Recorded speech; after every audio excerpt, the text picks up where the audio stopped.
Hello and welcome to episode 2 of the Herping podcast. This week we are going to be chatting around myths and monsters, and we've got a guest called Oliver Haworth. Ollie, do you want to introduce yourself? Of course. How's it going, guys? Hello. Hope we're all doing well this evening. Thanks for joining. Hey, no worries. I've never been a part of a podcast before. So, and I get to talk about reptiles and myths and monsters in my first one. So, I'm buzzing about that. But yeah, I'm good. So yeah, like you said, my name's Ollie. Big reptile, geek like all of you lot. I've been keeping reptiles for 12 years, and I've worked in various facets of the industry, not just with reptiles, but I've worked on farms, pet shops, kennels, and then I also have my own little business where I take animals out to birthday parties and care homes, garden centres, nurseries, things like that, and it's called Ollie's Zoo. And my ethos is animal education, but not just for children, people of all ages. So yeah, that's me. Really into my outdoors, nature. I have a YouTube channel called Campfire Stories Lancashire, and I'm also really into unusual topics as well. Me too. Which we're going to talk about today, I'm sure, aren't we? We are indeed. Thank you for that, Ollie. So no problem.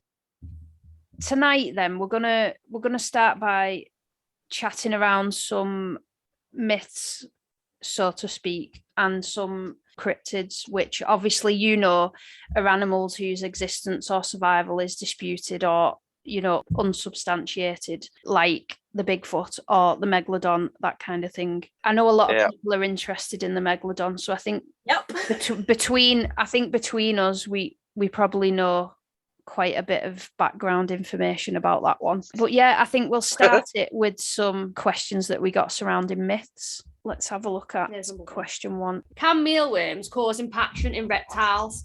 Any live food can cause impaction in reptiles. It's not specifically set to mealworms. It's all dependent upon whether your reptile is healthy and whether you've got the correct heat. Husbandry, like anything can cause impaction. I think a lot of people claim because they're virtually the same thing as what fingernails are, that they're suddenly going to cause this massive impaction issue. They're going to start vomiting, they're going to start, misdigesting. Substrate, another big one, isn't it? Yeah, so it's like, no, any feeder can cause impaction. It's just whether your animal is healthy and whether your husbandry is up to scratch. Like, that's all I can say about that one. Like, heating is a big factor, isn't it? Yes, definitely. Stopping impaction. When I see like on like cresty people saying like, oh, never feed mealworms to your cresty, they can't digest it, like that bothers me. Like, they're not the best feeder out there, but it's not the end of the world. If you say you want to add a bit of fat in there without having to like go to the extremes of waxworms, mealworms are actually high in fat, as are morio worms. It's just you just need to make sure that your husbandry and your animal's healthy. Because 99% of impaction cases are to do with husbandry and how the animal is kept. A lot of it actually can be due to dehydration as well when they're eating. So it's not just about heat source, and it's actually also about water intake. If the reptile's got enough on board to be able to correctly digest alongside the heat source, then you've obviously got the parasite side of things. There's a multitude of things really that can cause impaction, but it's normally down to how the animal is kept. The other side of it is, from what I can see from the question, is that people are always asking, can they eat the way out of the stomach? That is actually part. Yes, that's part of this question. I didn't know whether it was a separate one or not. No, morio worms will eat through your Leo. No. That is, as someone that doesn't own Leos or is not doesn't keep them big time, that is one of the biggest things that I see on things you should know about Leos, or what you should look out for when owning a Leo. Don't feed Morios, or cut the head off them because they get through. That's the biggest thing that I see. Mental. Well, you don't need to cut the head off them. No. Like if you find a morio worm or a mealworm and it looks like it's eating the way out of an animal, it's more than likely your animal's died and they're acting as cleanup crew and not actually disposing of the body. Like I've seen it happen. Like I've seen a Rankins die. And when I've found the Rankins, not mine personally, but when I was in a pet shop, when I've found the Rankins, they get through the eyes and everything, because that's what they do. That's why they're using a lot of bioactives as cleanup, because they'll just burrow and get rid of waste. So most of the time it's like, oh no, it's definitely at the way out. It's not. What's happened is it's either Other way around. Died, or B, it's been that unhealthy and on its way out, and they've just done what they tend to do. would do anyway in any situation. Yeah. Also, as an experiment, if anyone wants to try it, I probably feel really guilty about throwing a actual healthy feeder into some vinegar, but in the stomach acid pH is usually 2 to 3, and if you was to put some vinegar in a bag, that's also pH of around 2 to 3, which is sort of similar to what stomach acid would be. If you threw a feeder into one of them and into a bag and sealed it, you'd see that the feeder died within a few seconds. So no, it definitely won't. The other thing is, with the likes of morios and mealworms, it's been scientifically proven if they don't take it straight down to the stomach, they're in like obviously what we class as our esophagus. They don't have one, do they? Which is why they can suffocate on the back and stuff.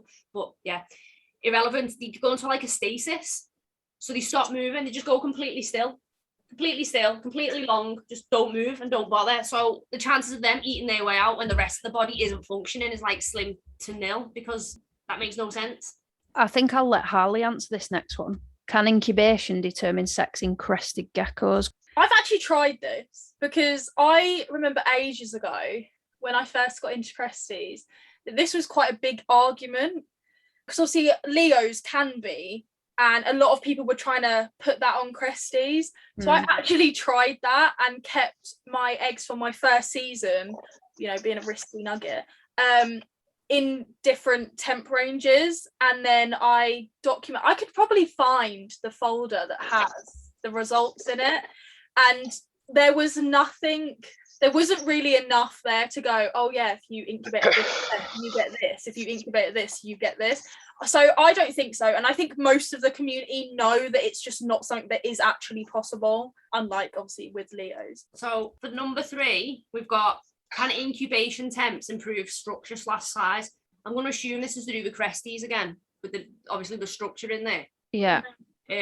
From my personal breeding experiences, yeah, 100%. Yes, genes come into play for structure. So if you've got, like, obviously a crestie with a nice big head, if you incubate for shorter time, you're not going to get that big head. They're not allowed the time to develop. So I literally incubate on the coolest possible temperature, which was, I think it was 19 last season, wasn't it? I've not bred this year, the cresties.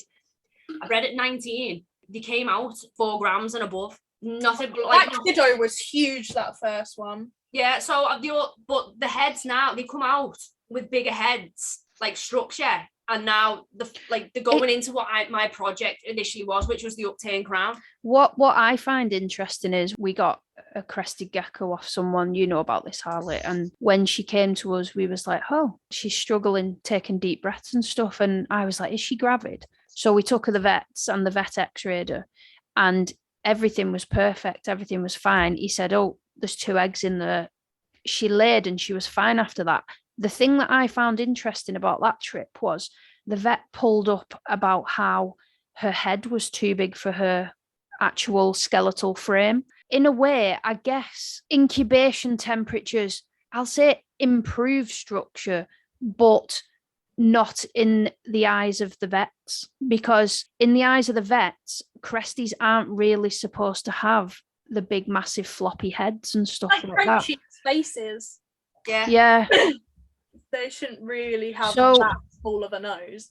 It was just an interesting conversation that we had with him. He was more concerned with how big her head was in terms of the rest of her body, you know, the frame, whereas obviously we're used to seeing that kind of gecko look like that. Because to him, her eyes didn't look right. They were healthy and everything, they didn't look right because obviously her head was that big. Yeah. So that is actually quite an interesting thing, because what are we doing with the floppy crowns over them more visually appealing to us. That's all that in that sense to us, it's more visually appealing to us because that's the in thing at the minute is big floppy crowns. Yeah, because if you see cresties in the wild, they've all got normal size heads. Yeah, they're little all heads. But I found the longer you incubate, the wider the dorsal, the wider the head. But I incubate for longer usually because I want healthier, bigger babies to come out. All of mine came out above 4 grams, and it wasn't just yolk weight. No. They kept it. So they didn't, obviously when they digested the yolk and they'd done the first food, they'll drop a bit. Mine didn't. Mine stuck at that 4 and then obviously grew from there. And now I wanted to wait with the upturned crowns because I just like the way it looked. Sorry, I'm just giggling now because Holly's now on a mission looking at all the because you said upturned crowns, and the other day I noticed that one of mine had a semi-upturned crown, and now I'm trying to remember who it was because I was meant to send you a picture. Beta came with that. It didn't look massively upturned, and then obviously as he hit maturity, he's just got like this regal look. I love his head. He's got when he looks at you side on at a certain angle, his head is something else. He just looks like, do you know when you see like obviously Norse mythology, and you've got obviously Loki and everyone, and his daughter who everyone thinks is, and she's got like that weird deer helmet and stuff. It looks like that. Yeah, it looks like that, and that's what.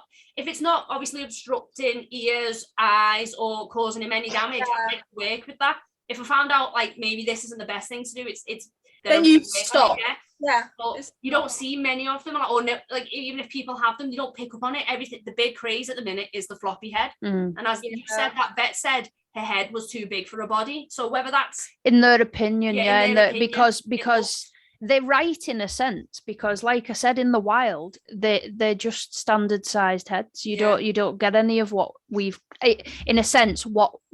created, because half of what all breeders create is superficial, the right word? It is superficial. It's not better in a sense. So if you look at it from that perspective, a vet would probably highlight that, because they would be like, wow, why is this Cresty's head this big? Whereas the likes of us are used to seeing that kind of structure because it's something that we do work with. But it just thought it was really interesting, that he mentioned. This is where you start thinking that aspect. Now though, as a breeder, is what are we taking it too far? Are we taking visuals and aesthetics too far? Because people want specific things all the time, and I personally, I'm like on the fence about it. Is it making this animal's life better?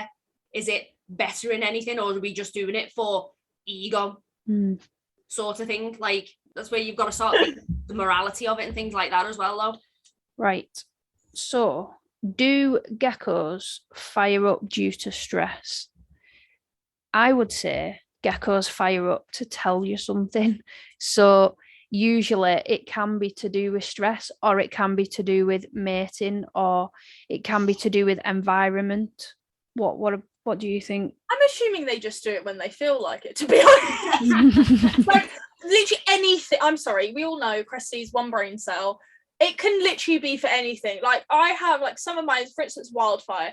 He will not fire up for love no money. Like he's not having none of it. You know what? He will fire up at like 2 p.m. when no one's here. Like that's when he'll do it. You can take him out, you can try the tub method, you could try the spraying, the warming them up, the cooling them down, all that stuff that people suggest you try to get a nice picture and all that. And no, Wildfire has none of that. Same with Lucifer. A lot of people know Lucifer does not fire up the colours that you want him to. He's yellow, grey, sometimes brown, sometimes pink, sometimes not the colour he's supposed to be. So I really feel like it's just however they feel. It definitely is something, like either environmental, like you said, or you've taken them out, they've been in transport. It's definitely like that. I don't think it's solely just stress. No. I've had Cresties in the Viv, and they've had the slightest bit of light on them, so that part's fired, and the other half of them where they've been hidden is completely, they've got into a typical misfire. So I think it is a wide variety of things, but I do think stress will filter into it, because they are, as you said, trying to tell you something. So whether it's whether it's hello ladies, so hello. That was interesting that you mentioned the whole light and misfire thing. So I've noticed that a lot with my guys, like depending on where they sleep and what is like being exposed to UVB, like they fire up that half but not the other half. Yeah, I find it quite interesting how like that works, like how they literally fire up the exact part. Even ones that I don't have under direct UV or haven't previously had under direct UV, just the slightest bit of light, any sort of light, so they're very, but they're asleep at the same time, so it's like maybe they're not consciously aware that they're doing it. Their body's reacting to the light, and whether that's to blend into, say, like a tree more because they're going. That's what I thought. Maybe it was. Oh, we're on to sort of now study. I thought it's so weird. It's like, especially with Firefly, like if she has her like back legs like really tight to her body, and then even if she's like out in the open and in light, and then she moves her legs, that whole bit will be like misfired or like not fired up. And then as soon as it starts getting light, like after like a minute or two, it's then fired up. Yeah, so I don't know whether that could be just a general, because they are known for just dwelling in trees. Yeah. So because obviously they're naturally dark, aren't they? In the wild, you don't have olive, wild cream. Yeah, they may be just a natural state for their body to go, right, well, we'll avoid predators that little bit longer by turning a different colour. Whereas if we get them out and they see a female and they fire it, then you can make that link of, oh, maybe then he's trying to. Unless you're Klaus. He doesn't care. Like when I paired him to Custard, he was completely fired down. He didn't fire up in the slightest, and I was like, "Well, are you broken?" Like, because he doesn't care. Some of these reptiles, dragons have incredible eyesight. We know that, so they don't need to visually communicate. But like obviously cresties and stuff, with them not having eyelids, with them being like crepuscular or coming out at night being nocturnal or whatever, they're obviously going to need that bit extra. So they've got the vocal side. Yeah, because with beardies, the colour enhances with heat. Yeah. There could be something in that. Yeah. Cool. Next one is, does food actually have to be the eye width of the reptile? Personally, I'd say yeah. Because look at dunners. Dunners like to store. If you have super fast eaters who cannot be bothered swallowing, they'll just swallow. Now, if they swallow the wrong way, it's just going to get lodged. Their mouths are shaped like kind of triangular. The further down it gets, the more likelihood it's just going to get stuck between teeth. If that makes sense, across the bridge of what their mouth is. That's yeah. I always stick to rule of thumb of don't have them wider than the width of their eyes. Just as a, I think it's common sense, really. If you think a feeder looks too big for your animal to manage, then you don't feed it. Yeah, you wouldn't feed it. Like a ferocious eater, like a dragon who you know is going to multiply. Like some of our dragons will literally chew until it's just mush. And then you've got peaches that just swallow, like my whole banana that time when she took it away from me. Yeah. So I think that is just better safe than... She literally ate my banana. I'm not joking. They're just doing the reptile check. I was doing the reptile check and she was near the glass and I was eating a banana and I was like, oh, hi. You know, like against the glass, open the door. Nom, nom, nom. See you later, banana. It just takes the whole entire thing and runs. I could not even stop her. And the thing is, I'm one of these that doesn't like to give them fruit that much, especially not in large quantities. She ate an entire banana.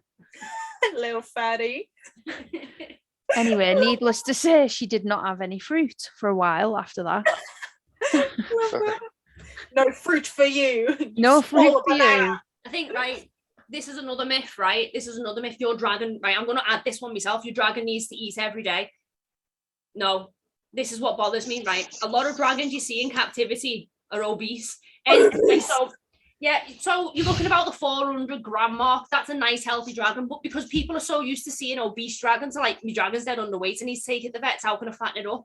But what they're inadvertently doing is more harm than good. Because especially in females. Yeah, especially with females. They get that, is it egg folliculitis? Am I saying that right? Egg folliculitis, where their eggs will not form a shell. Then in turn, they don't reabsorb them and they can't lay them. And if they burst, it's like then within a couple of hours. Either they die from the egg yolks bursting or they die from the infection that they get from it. My bearded dragon, like, she's 12 years old. Do you know what I mean? Like, she's had about 75 eggs in her lifetime, and that can put bring their lifespan down Yeah. sometimes. And she's prime condition for her age. And like again, I'm sounding really big headed here, but I'm very proud of my girl because she's a healthy dragon for her age, you know. And I've never seen anything like that myself. In all years I've kept and worked with animals, it's like what you said, Nicola. You know, it comes down to husbandry, doesn't it?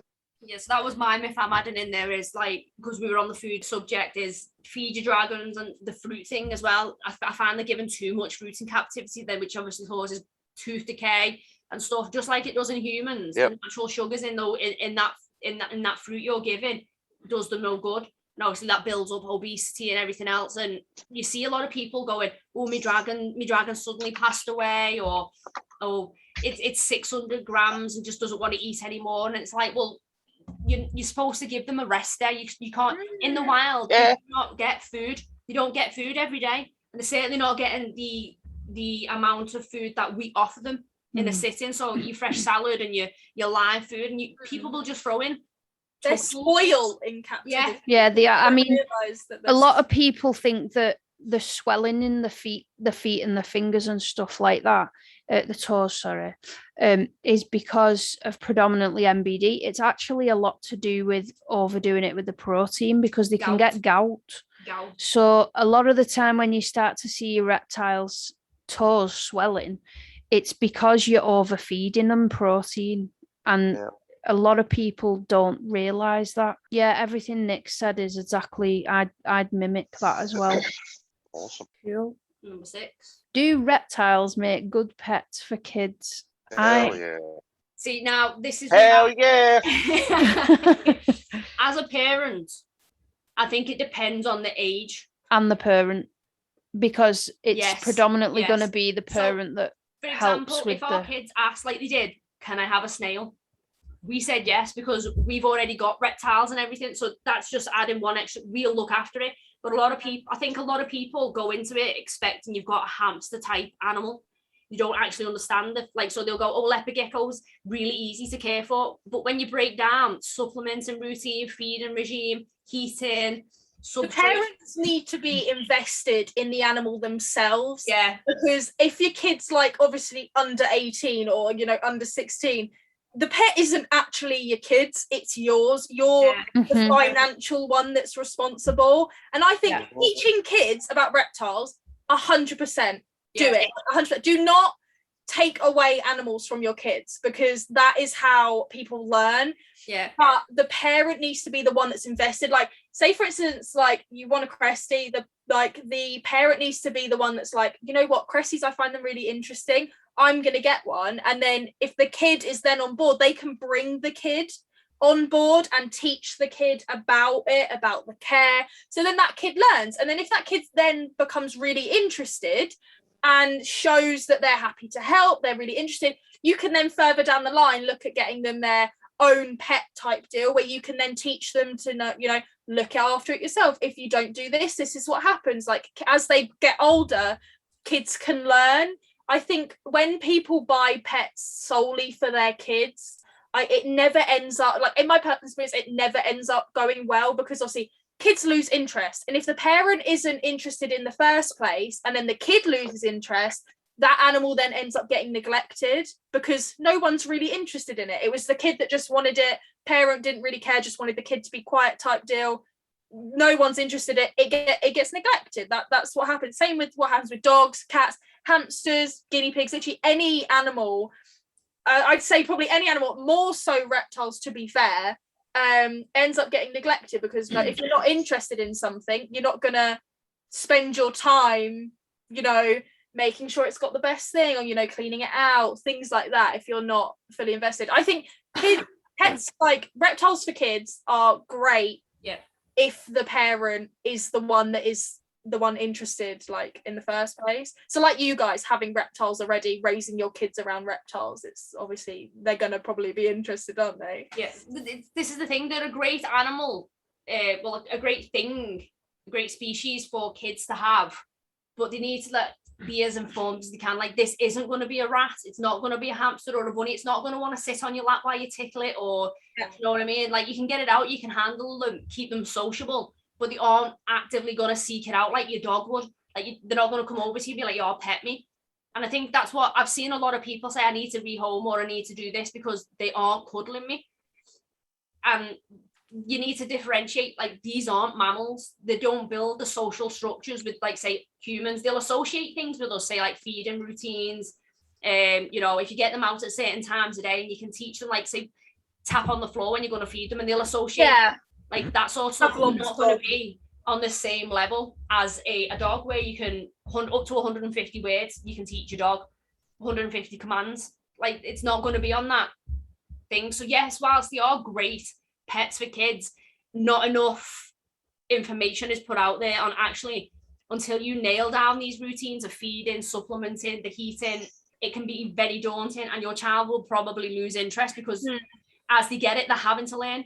Yeah, I don't think people don't put 2 and 2 together and sort of like lies. Whereas I think back a while, they were a lot easier to care for because there wasn't the science behind it all. There is now. So it's literally a little 2-foot verb with a heat mat, couple of hides, bang, sorted, leave them at that. There is no extensive supplement routines because Arcadia's got a huge range out now. Obviously, they've got the pure calcium and magnesium, and then they've got the multivit one. And the Revitalize. Yeah, the Revitalize with the D3 if you're not using. And they've got a vast collection of the toppers for foods as well, which is cool. When all that science is now coming out, it's a bit more in depth than it once used to be, because it was literally just Nutribol. You had about Nutribol and pure calcium, and that's all you had to dust with. That's all you needed back then to dust with. So they are great. You just need to, I think people just need to research and differentiate. This isn't going to be a rat or whatever, or a dog or a cat. It's going to be fascinating and brilliant. So yeah.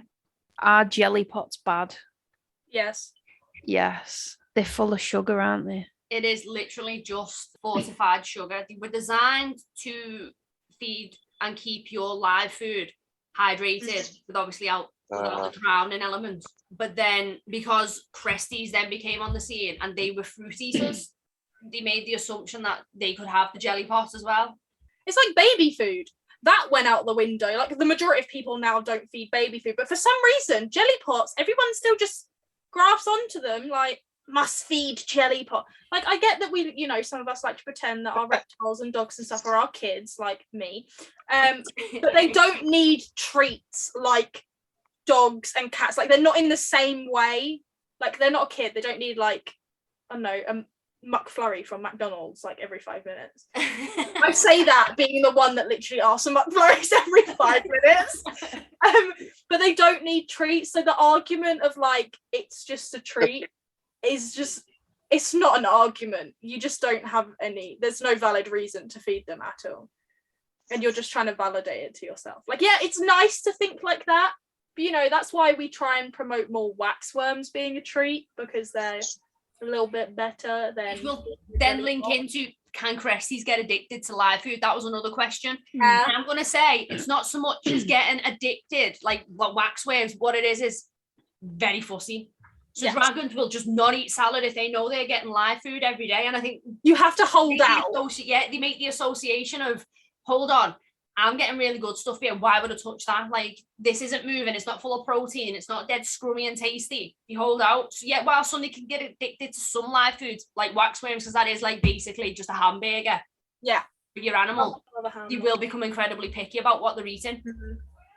It can be the same with Pangea as well, though. Yes. Some of them will just refuse certain flavours, like fudge cake. When I first got him, the person I got him from, or who gave him to me technically, she's lovely, she didn't do anything wrong, but she said that he wouldn't eat anything other than Breeders, and I'm not a big fan of the Breeders formula, and it took me 3 months to get him to eat Pangea. So it was just like a very lengthy process of just not giving up and not giving in to them, because like a healthy animal, it's not going to starve itself. Like, I've had to try and change over so many Cresties onto actually eating Pangea and stuff, and proper diet. And I know that if I just glare at them enough through the glass, like, they will eat. Like, Dexter took me 8 months to get to eat, like, properly. And now he's, like, one of my best eaters. Same with Fudge Cake. Fudge Cake's now one of my best eaters. It's about time and putting the time and that little bit of extra, you know, work into it, and to not panic too much about them not eating full bowls every time, or not being able to see the licks every single time. Like, there's other factors you can look at to know that they are eating and not going to shrivel up and die. By the way, Ollie, you feel free to interject whenever. By the way, you can yeah.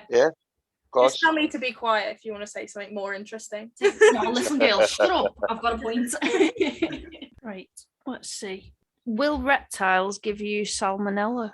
That one cracks me up, I'm not gonna lie. They'll only give you salmonella if they've got salmonella. Yeah. Because it is obviously, what's the word now? Zoonotic. That is the one. It's a zoonotic. Hey. Yes, get it in there. Disease. Yeah, it's a zoonotic disease. So like, if I want to kiss my dragon on the head, like, I'm not going to instantly get salmonella and be bedridden and die. It's like, you know what I mean? It's like, it's the end. Yeah, just tell my wife I love her sort of situation. It's like with parasites. Reptiles have parasites. It's usually in very small numbers, but they do have them. It's stress and other factors that cause it to flare up, and then it becomes an issue. So unless your animal has salmonella and is showing symptoms of having salmonella, you're not going to get it. But that is not to say do not always practice good hygiene, because we might not be able to catch it, but cross contamination, we'll get there in the end.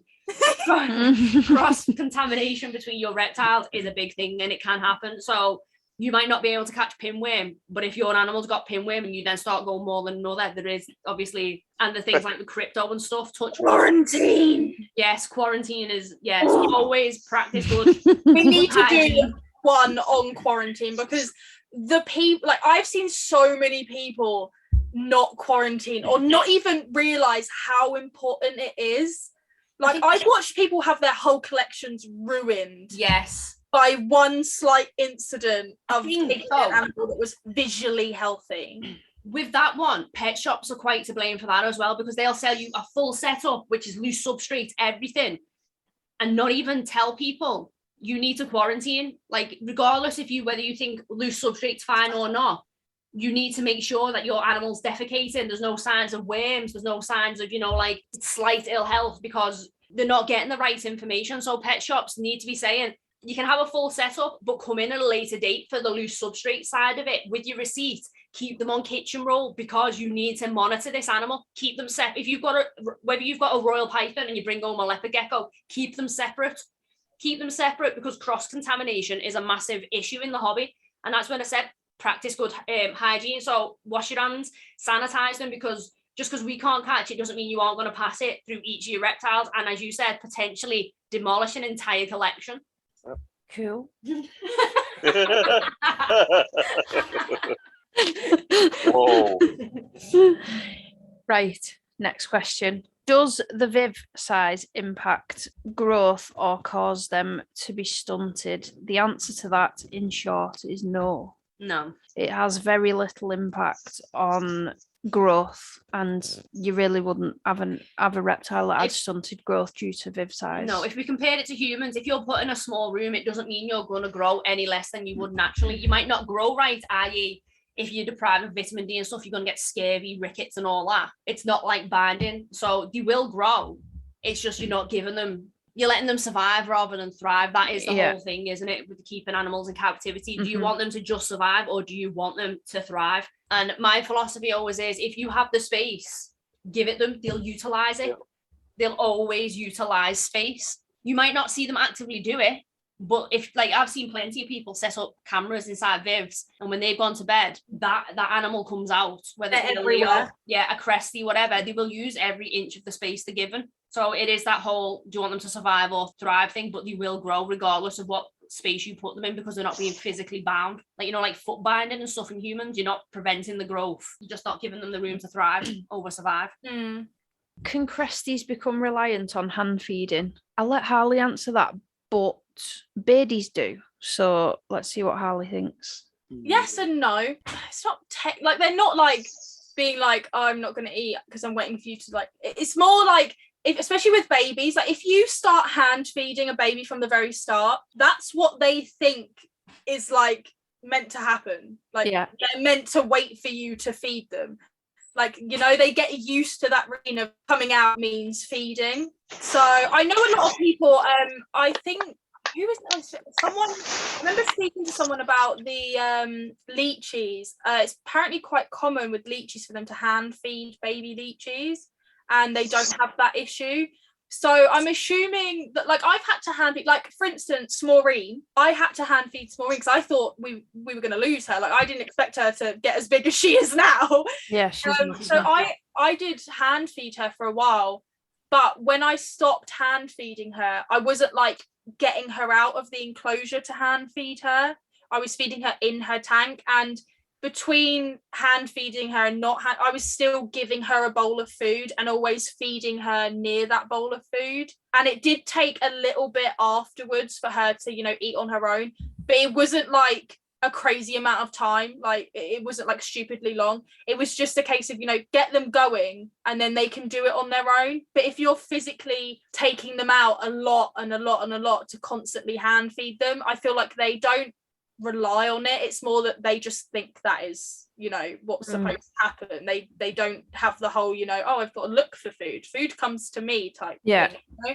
I think it's more of that from like my experience of like having to feed babies and taking on rescue babies and taking on like smaller adults and stuff like that. That's what I've noticed, is it's not really, they're not relying on you in that sort of way. It's just that's what they think happens. Like, it's true. Yeah, it's true, because that's it. When I got Luna, you know, my paradox dragon, she'd been hand fed since being small. She literally refused for so long to be anything other than hand fed, which it took ages, didn't it? Yeah. She's okay now. She'll still allow you to give her some via hand if you want to, but she does predominantly now chase her live food, which I just feel like it's better that they do it that way, because it's enrichment as well. They're catching their own food. Obviously, you do hand feed them the odd couple whilst you're doing it, just so that you've still got that bond between you and your dragon, basically. Like, that's not the end of the world, like giving them a bit of, you know, rocket. So. No, but it was just that it took so long for me to break that habit for her, you know. Yeah, it is like a habit, isn't it? That's yeah. That was the word I was trying to think of earlier. See, Stacey. Yeah. She's fine now. She's okay now. She's all right with chasing everything, and all the others are anyway, because I've always made sure that they did chase their own food, because I just think it's important. It's also very cute. It is cute. Little pitter patter. Yeah, they do run at 100 miles an hour, don't they? I do love baby beardies eating is like the cutest thing in the whole entire world. It is. So next one, Leos don't climb. That is another myth, yeah. Yeah, that is a myth. Leos do like to climb. Leos are fantastic climbers, like, and they jump as well. They jump and they do it really well.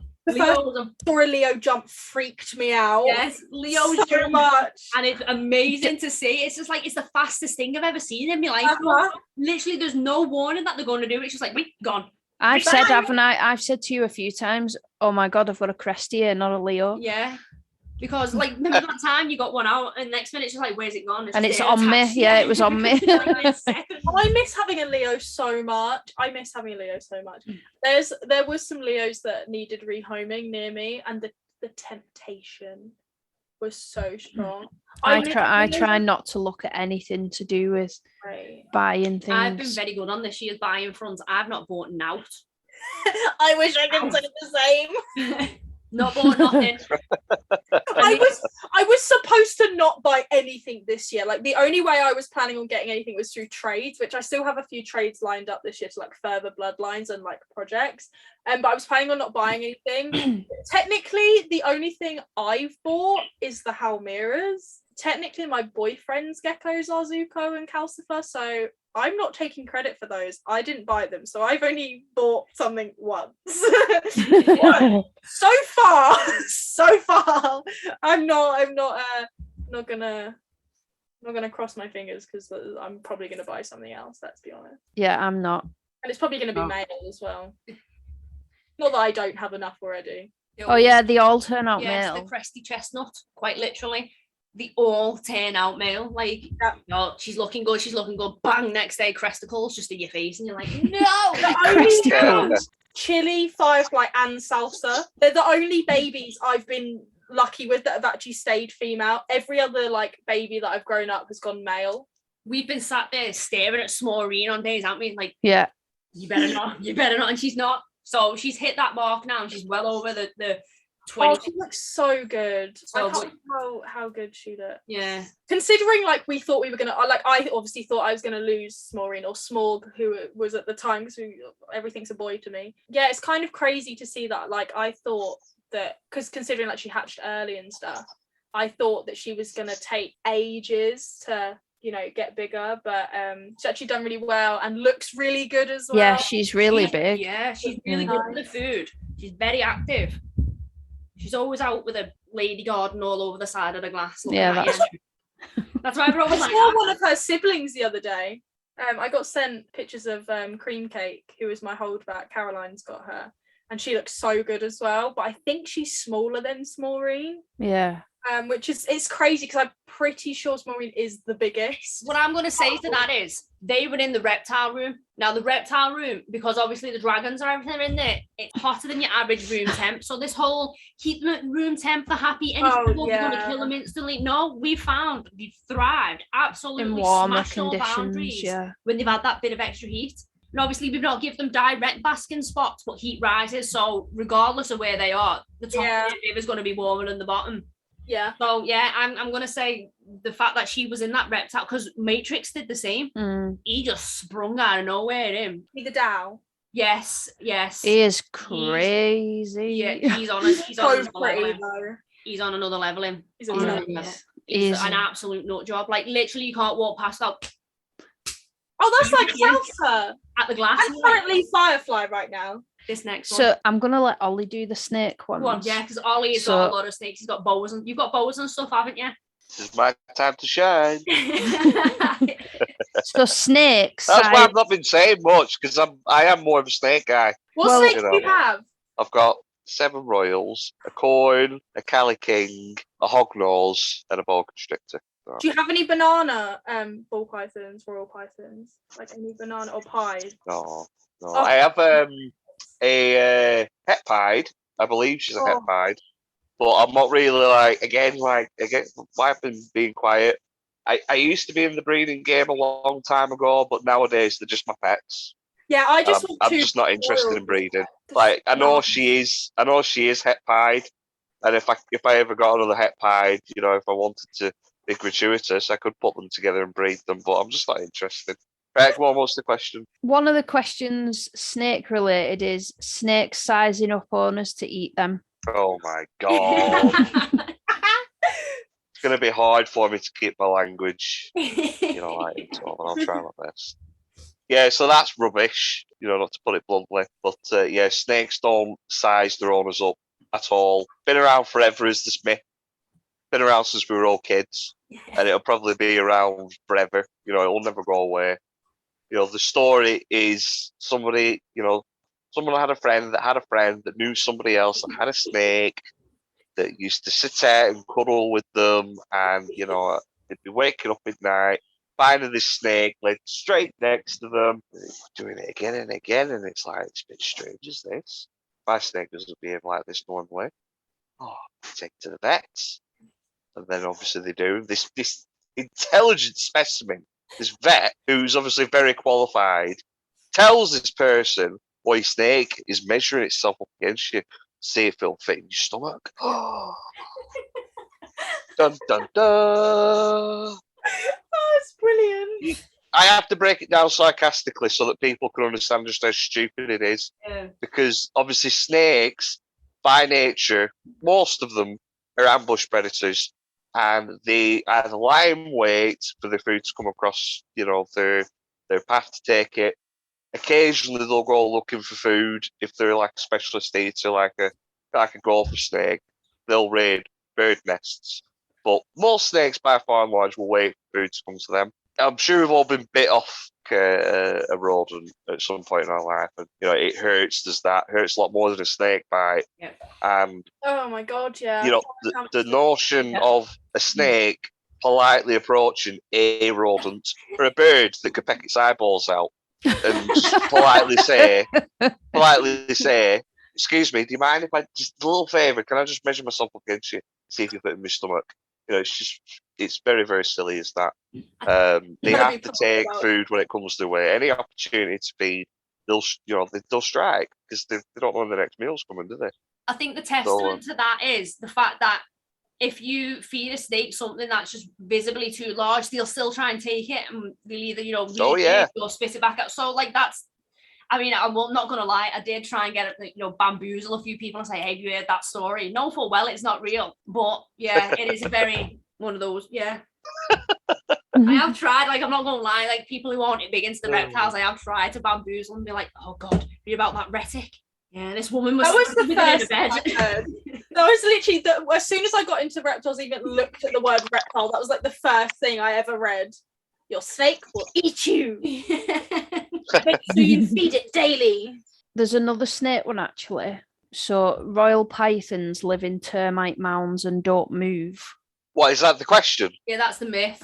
I can't answer that because I don't really know. I've never seen a royal python in a termite mound. Right, so I don't want to step on any toes when I go on this one, right?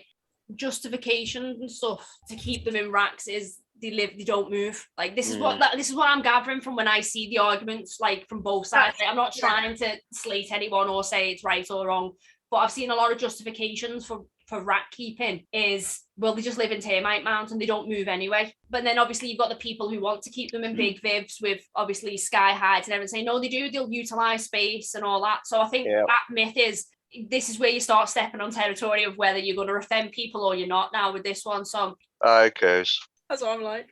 Think what it is people expect termite mounds to be tiny little crevices where they will not move from and they won't go and hunt and this and that and the other. Well, any animal, when given the opportunity, they'll choose the favourite area. So you've got your crestie who'll sleep in the same spot every single night.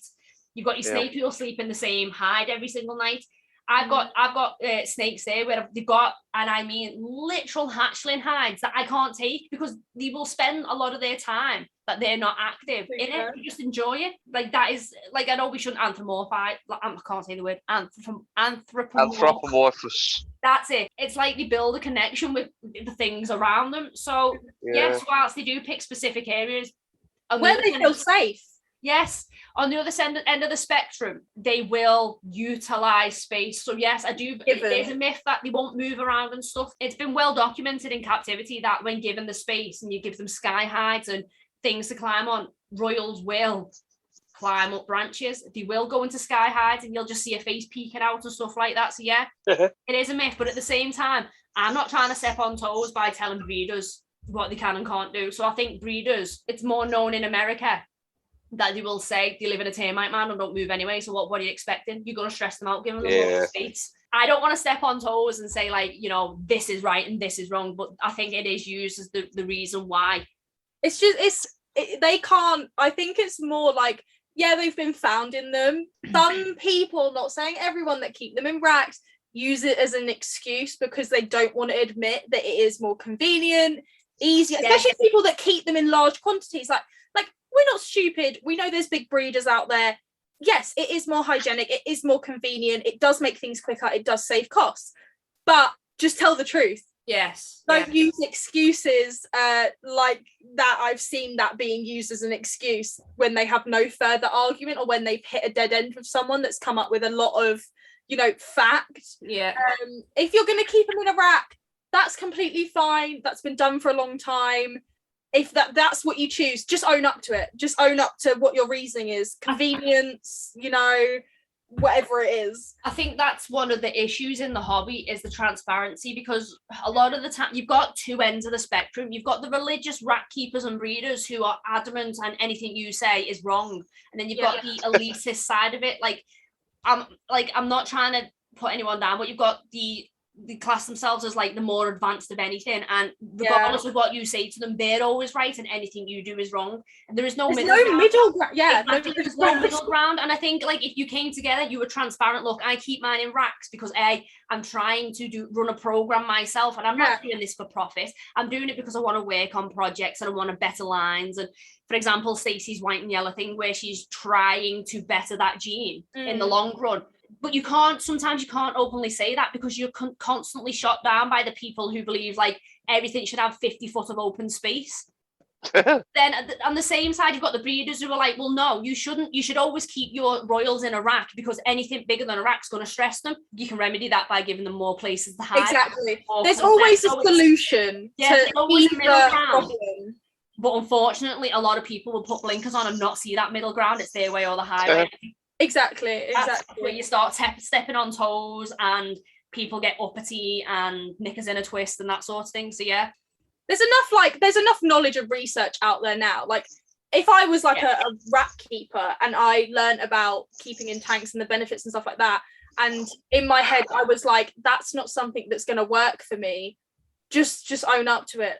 Look, I understand that. I understand the benefits and I understand this and this and this and I understand your point of view, but personally that's not something that works for me. I prefer a bit more simpler, a bit more easier to clean, easier maintenance, less cost, because I'm focusing on something else, something different. Like animals eating, animals healthy, you know, it's surviving. Like that is sometimes what people go for. But if they can understand both points of view and own up to what their choice is or be open about their choices without getting shot down, the community would be a lot better. There would be a lot more discussion about like the pros and cons between the two. Yeah. Because like rat keepers could enlighten Viv keepers about what they've noticed and vice versa. But because if you keep in racks, bang, you're not allowed to say that. If you keep in a huge Viv, oh, that's wrong. Like there's no chat, like you said, there's literally no middle ground and it is their way or the highway,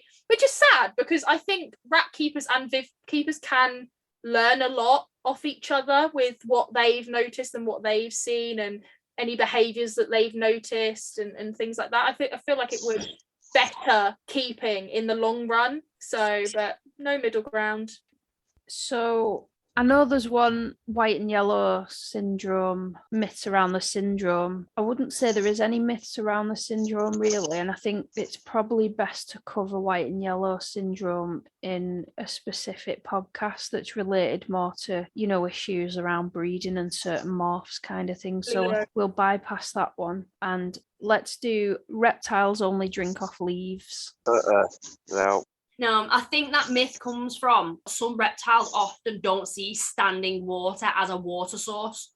So if it's just put there and they don't realise it, you're not going to see them. But at the same time, with that one, they don't come across, some species don't come across water very often. So they don't need the amount that we would drink as humans because their bodies are designed and they're adapted to go for longer periods without food and water and everything else. I've got dragons in there who I've never seen drink out of a water bowl ever, yet others who have.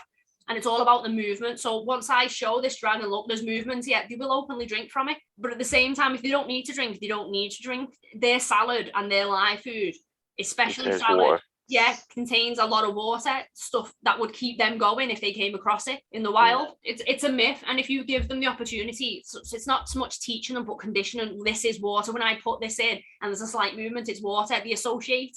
Right, well, if I need a drink, I can go and get it. So that is a myth that you can only drink water, especially with cresties. I'm sure you've seen cresties drink more than just off a leaf or off the glass. Yeah, off of their own leg. Yeah, it's like when I give my cresties food in the same position in their Viv every time. Yeah, because I like the routine of it's where same it is. Place. Yeah, because they get live food, that's their enrichment. When I put food in, like obviously Pangea in, that's where it is. So it's the same with when you're putting water in, it's in the same place. They know where it is. If they need it, they'll utilize it. They aren't stupid and they know the bodies very well. Yeah, they know when they need a drink. Yeah.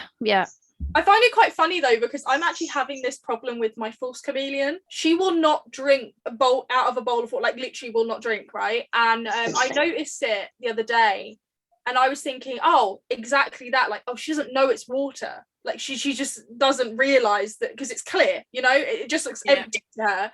So I tried by making it move and she still was having none of it. And I've been trying for a couple of days to get her to drink out of a bowl and she won't. She will only, so far, I've not given up. So far, the only way to get her to drink is to literally tip water out of like the spray bowl in front of her or anywhere in the tank and she will come running to you.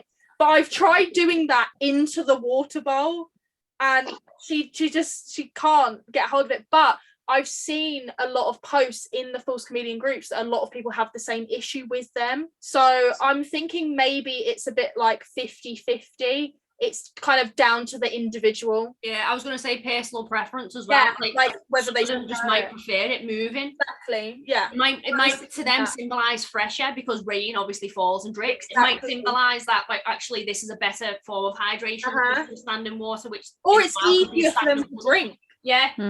Might be easier for them to drink at a certain angle of like I don't know. I'm not going to give up. I'm going to keep trying to see if she will. I have got her a backup little dripper just in case. I do worry about her sometimes, but obviously I make sure she gets water in the morning and in the evening. But it would be nice to know that she will drink from a bowl because then I don't have to like, you know, panic my little heart. But I know she won't go without, and I'm not going to give up. I'm going to keep trying. I've been keeping an eye on like people's posts and stuff in the chat. But yeah, I would agree. It's kind of like you need to know your reptile as an individual.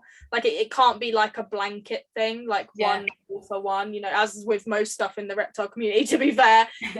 One rule for one, and like even though some people do like to think that. But yeah, definitely would say that is pretty much a myth. Yeah, like it's not fact. It's more just sort of down to the individual or down to how much time you spend working on with them for it, the extra effort. Yeah, I agree. Last question then. Red lights hurt reptiles' eyes. Red lights are just red lights, really. They don't actually cause eye damage or blindness. It's that red lights are more, you know, like more undesirable, really. With reptiles, the red lights will spoil the full colour vision because then everything looks red. So they're that bright that it can disrupt the circadian rhythm. Yes. Which is obviously the day-night cycle, but it's got nothing to do with eye damage or blindness. So I'll hand it over to Nick. Right, okay. So I think this myth derived from the fact that a lot of reptiles are colourblind, but by colourblind, it doesn't mean they can't see that colour. And I think that's what a lot of people are still being told and believe. They're colourblind, they can't see it anyway. No. It just doesn't appear red to them. So it's like, say, for example, if I was colourblind and I couldn't distinguish between red and brown, if I'm looking at something red, it's going to look brown to me because I'm colourblind. Like, don't quote me, and I'm not trying to offend anyone. I don't know, like, what the different types of colourblindness is, but I'm just using it as a comparison. Just because they're colourblind doesn't mean they can't see the light. It is still a form of light, and it is still bright. It just will look a different colour to them. Yeah. And it doesn't damage their eyes at all. It causes no damage. What it does is just washes out all other colour.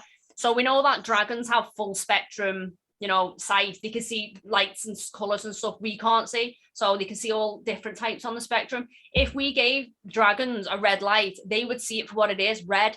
It wouldn't blind them. It'd just be really annoying that it's constantly red for them. It's washing out all other colour in the viv. It's like us living in a red room. It washes out and dilutes every other colour. Or a blue room. It's all it's doing. And that myth really bothers me because I'm sick of seeing, change that light, you're going to damage your reptile. You're going to make your Leo blind. They're not.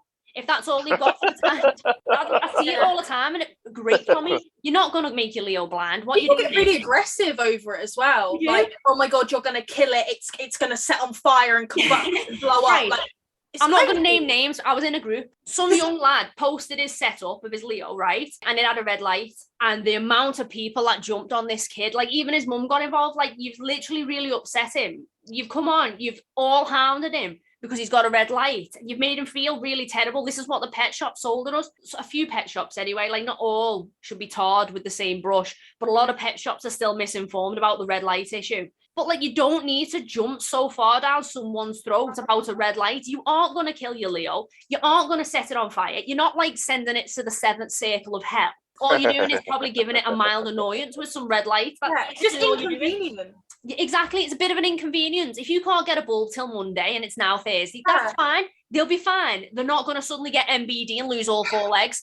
Eye's going to pop out. Yeah. So like, I think it's the way everyone, like you said, everyone's so aggressive about it. Like, no. And nasty as well. Like, really nasty, like, aggressive. Do you know what you're doing? You should research more before you got a red light. Like, it annoys me when people speak on subjects they're not well versed in. They're just regurgitating something they heard from the sister's aunt's uncle, from like their dog's nan's cat. Yeah, exactly. So it's like, no, what you're saying now is you're making someone feel incredibly awful. Like, even someone who genuinely cares about their animal enough to give them proper eating Might not be the right colour, but it's still proper heating. Just educate in a nice way. Just be Yeah. like, a red bulb isn't the best. No, it's not option. ideal.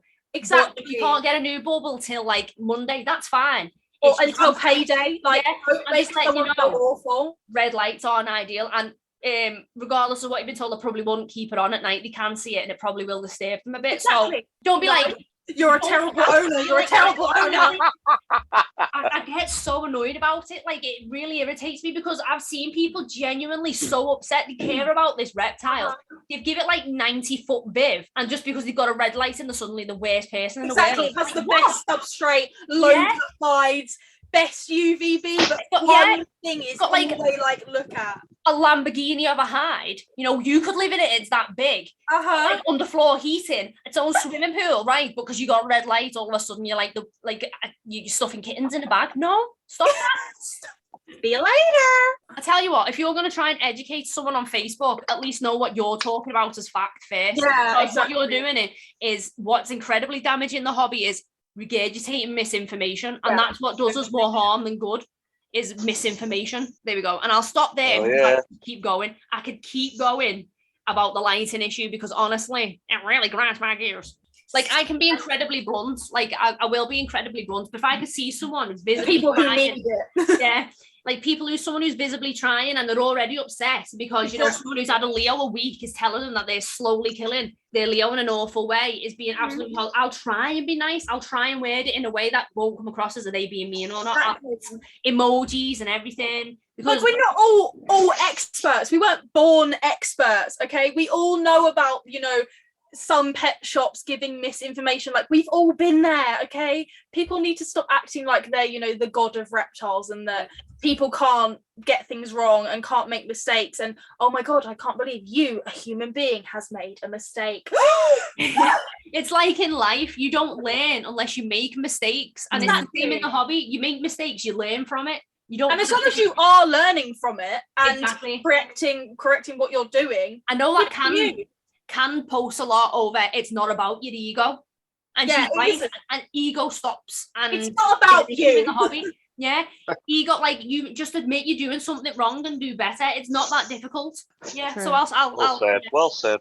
Cool. So it's common knowledge that all feeder insects have different nutritional values. So your waxworms, to bring them up again, are incredibly fatty. So they have their use to a degree. Everything's got a use. But I think with crickets, they've got such bad rep. Like, they've got a massive bad rep, and I don't understand why. Like, yes, if you house them incorrectly, they'll start to smell. They're more likely to get parasite. That sort. But any feeder can get parasites to potentially pass on to others. It's all about how you house them and keep them, and you gut load them and everything. So no, they have actually quite a good nutritional value. But someone posted a really good, informative post. Literally everything. So you've got like mealworms, Morio worms, and waxworms. They've all got a high fat content. And obviously it's all about the phosphorus and everything, and that's why we just to balance that this calcium to phosphorus ratio out. But in terms of moisture, protein, phosphorus, and fat, cricket's an all-round good feeder. You don't It's need done right. Yeah, cricket. If done right, crickets are actually an all-round good feeder, and the whole biting thing. Any feeder insect has the potential to bite. People who deal with mealworms all day, every day, so obviously like the breeders of them, they've been documented to have red raw hands because as they're handling them all, you might not feel them as a human, but they are taking off layers of skin and stuff like dead skin and whatnot. Morio worms, obviously, they've got a bite on them. Pachinodas, when I pick them up with they are one feeder that does kind of give me the EBGBs, because when I pick them up with tweezers, I feel every last fine scrape along those tweezers, and I'm like, nah, you're not getting nowhere near me. Yeah, I refuse to pick those up. Like, no. Yeah, they're one thing. Like, I'll just put my hand in a bunch of Morio worms, and be like, yeah, they are, throw them in. Pachinodas, no chance. I'm like, I will not go near them. I will search for hours for a pair of tweezers before I go near those bad boys. I need to get more tweezers. I think the biting thing, yeah. So people think, oh, you can leave locusts in, they won't bite, but locusts will bite. Locusts will, if they've not got a food source, they'll eat each other, and that's why they change colour. Because if they're not getting adequate food, they've got no qualms about eating each They're other. creepy. Yeah, so anything's got the potential to bite. It's just whether they're fed enough. So, like, if we're throwing food in and we're not quite sure we've caught them all because of whether they might have crawled into court bark or whatever, easy remedy, especially with Leos and stuff, throw a piece of cucumber in. Crickets have an obsession with moisture and water. So if you lose them around your office or your house, put a bowl of water down. Just throw a piece of cucumber in. It's like people have used crickets and bioactives and stuff with royals and whatnot, because all live food will opportunist and they'll eat shed and everything. So when my snakes shed, because I've got hissing cockroaches, I'll throw them in, and for some reason I've got a bunch of mealworms that have pupated into dark beetles in with me cockroaches. Don't ask me how. But I'll just throw snake shed in with this and stuff, just to add, and my springtails will go at it. So everything's got the potential to bite because everything needs to eat. It's when you butt load them properly and care for them properly. Yeah. If you're overcrowding your crickets, because they do, like, for the price you pay for 1,000 crickets, you're going to pay for like 50 locusts, because locusts are because they're harder to breed. They're incredibly expensive. So yeah, if you're overcrowding your crickets and stuff, because when they die, they release a toxin that then starts killing off all the other crickets, you're going to get an issue. You're going to get problems. Ventilation, heat, and space is what you need to have healthy, happy feeder insects. A lot of people don't realise that, do they? No. They don't realise that you have to look after the feeders as well as the reptile. Like, it's part of keeping reptiles is looking after what you're feeding them. So when your crickets start to die and you're noticing that smell, that is a toxin that they're releasing, and it's killing off the other crickets. Yeah, it kills that are the with other crickets. And because obviously 99% of insects, if not all, breathe out of their skin, it's suffocating them. For them to then release more, so the more that are dying, the more toxins are being It's a released. constant cycle. Which is why you shouldn't let, you see, locusts, you can't let them get too wet. Yeah, because they'll start suffocating, because obviously the humidity will kill them off. So yeah, it's just all about caring for the feeders as you would your actual reptile. We should do a post on that. Yeah, well, you're gonna get more parasites and stuff if you're not looking after them, because they're gonna resort to start eating each other and eating what they can. They're gonna scavenge to survive. It's natural instinct in anything on this planet to survive, because your natural instinct kicks in. I need to survive, and if I don't do this, I'll die. Any animal's gonna do it. And it's also, I guess, in a way, not just to survive, but say you got to say a monogamous species, they're not going to want to stick around the dead animal where it's going to attract predators. It's just all part of survival. So yeah, care for your feeders as you would your reptile, and the whole cycle is going to be happy. That's all I can say on that. I think it's just because you get more for your money with crickets because they're more readily available all year round. Locusts went through that massive shortage this year, didn't they? Yeah. Everyone, it was dead difficult to get all the locusts. And mealworms. Yeah, but the agamas went funny, didn't they? And they were like, nah, we don't really want these locusts. So we had locust breeding because of the heat of the reptile room, because obviously nothing was really eating them. We were feeding the crickets and stuff. So we had, didn't we? Locust breeding, they need heat. A lot of people forget that. A lot of these insects need heat, especially to digest food. So it's probably exciting for me and Ollie. I don't know how everyone else feels, but I'm not excited I know this about, like, I'm not like as excited as you, but I am excited to learn because I don't know as much as you guys. Yep. I'm excited to hear your guys' like opinion, thoughts, and stuff like that. That's what I'm more excited about. The big cat issue is what you've been recently on about, isn't it, Ollie? Yeah. Next to Bigfoot, that's probably the thing I'm most interested in, is big cats in this country. There's definitely big cats in the country. Do you want to chat a bit around that? Yeah, of course you can. I'm on like a cryptids page on Facebook. It is predominantly about British Bigfoot, but at the moment we're getting almost weekly sightings of big cats in this country. You know, there's a lot of factors that have gone into it. Like, for example, obviously this last 18 months, I'm not going to say the C word because it's banned in my house, but obviously we've been in and out, haven't we, a lot? We've been locked in and then we've been let out. And I think a lot of these cryptids, unknown creatures in our country, whether they be actually flesh and blood or extraterrestrial, they're a lot more at ease at the moment, or they have been at least anyway. Definitely. That's why I think the sightings have gone up a lot. But with the big cats, the ones that are seen the most are black leopards, you know, what they would call a panther. And the thing is with black leopards, once they feel comfortable, they can become quite brazen, you know, and confident. And I think mainly this big uprising sightings in this country, I think it's down to the fact that they're getting more confident, they're breeding, Like, there's a good breeding population of them that we obviously there's out there, and obviously, like the habitat is right for them in this country. This is paradise to a big cat in this country. People who ask me about this, they say, first thing they often say is it not too cold for a big cat to survive here? And the temperature has nothing to do with it. It's a warm-blooded animal. All it needs is calorific energy to keep its clogs turning. It's not like our reptile friends that need external heat. So then there's loads of food for big cats in this country, and that's not even touching the deers. Do you know what I mean? There's our rodent population. There's birds, there's fish, there's rabbits, squirrels. A black leopard will happily eat 2 or 3 of those in a week. Sit in a bush comfortably out of the sight of humans, and people would never know that they're there. And the deer, obviously, it's a higher risk animal for them to go after anyway. They might not catch it. That it's energy expended and it's wasted. But even if they do catch a deer, they'll keep them going for quite a while. They're here. Definitely. I definitely agree with you with that, because if you noticed I don't know if you looked at the documentation of how clear the waters have been since we was in lockdown. Oh yeah. Because there's and even dolphins was coming into shore and everything, because it was that peaceful for them. And those pictures of the town centre with actual deers. Our town centre had deers in them, didn't the population was virtually zero, so the deers were venturing, looking, and exploring. I remember that. Like I think I saw a picture in like a security camera picture from like Rochdale or Halifax or somewhere like that, like a really rural town, and deers were regularly coming in there at night time because obviously people weren't coming outside. Yeah. Honestly, like I was talking the video where I fell over. I was like talking about it. I think it's a problem that we've got them, and that they seem to be getting more confident, because a black leopard will think twice about going for a bloke or a woman, a fully grown person, but they won't think twice about going after a kid. You know what I mean? That is a problem, yeah. And like the government, they've got this great way of being able to sort of, in a way, word it that they acknowledge that these things are out there, but they won't come out and admit it and say, "Oh yeah, there's big cats in this country."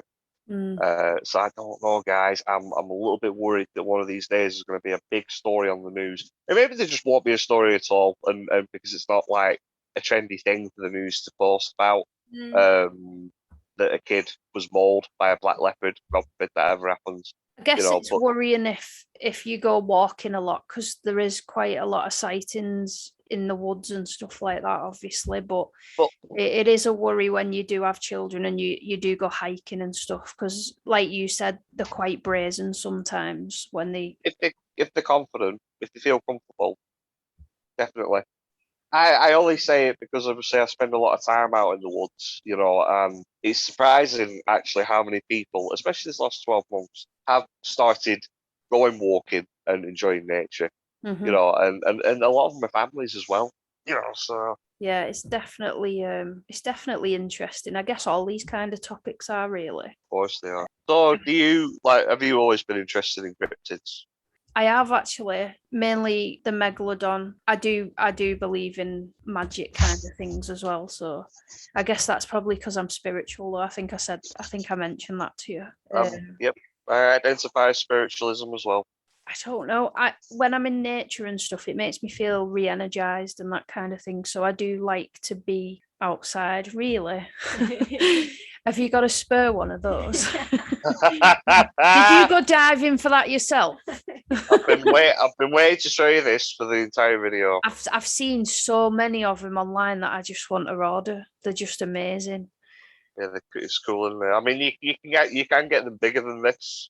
Yeah, no, I've seen the absolutely huge ones that you can get. They cost some moolah, though.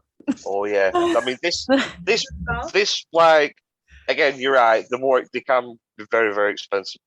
I mean, this wasn't cheap, but it is one of my prized possessions. So yeah, it's interesting actually, because I know that obviously they're scattered all over the world, but I know that you can find them in, I think it's Walton-on-the-Naze, with the coastline. Apparently they're not as good a quality though, as North America, where you can get where you can find them in North America, but they can actually be found in England. Yes. So I didn't know that, but it's very interesting. I think, is Walton on the Naze where the Jurassic Coast is, or is that a bit further? Right. I just wonder if it's probably that might be the reason, because but apparently it's a rich fossil bed. Yeah, it's not with regards to the megalodon teeth, they're not as good a quality as if you were to get them from North America. Well, if you was lucky enough to find one in North America. That's predominantly where paleontologists reckon that they were swimming around. Apparently, I know that. Well, I know that they suddenly disappeared without warning, kind of thing.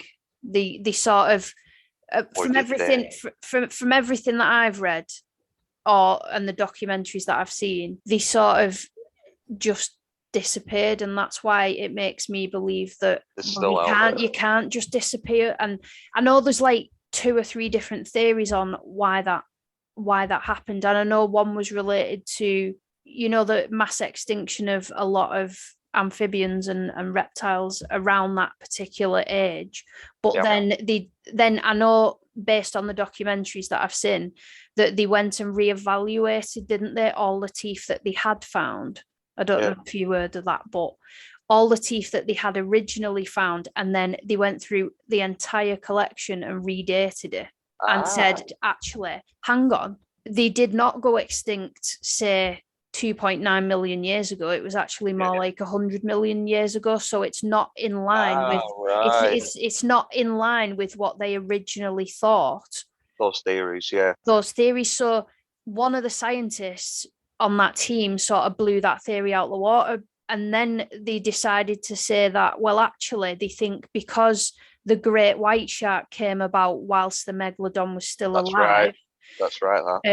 They think that potentially because they bred sort of faster and there was a lot more of them around, that they took a lot of what the megalodon would have had for pickings, basically. But then I'm not so sure on that either, because, well, the megalodon's much bigger than a great white shark, and could potentially just eat the great white sharks. So I get what they're saying, but at the same time, it just all seems a bit strange to me, because my view on it is, well, don't we all acclimatise to changes? Because I know that predominantly they thought that they lived in warmer, shallower waters, more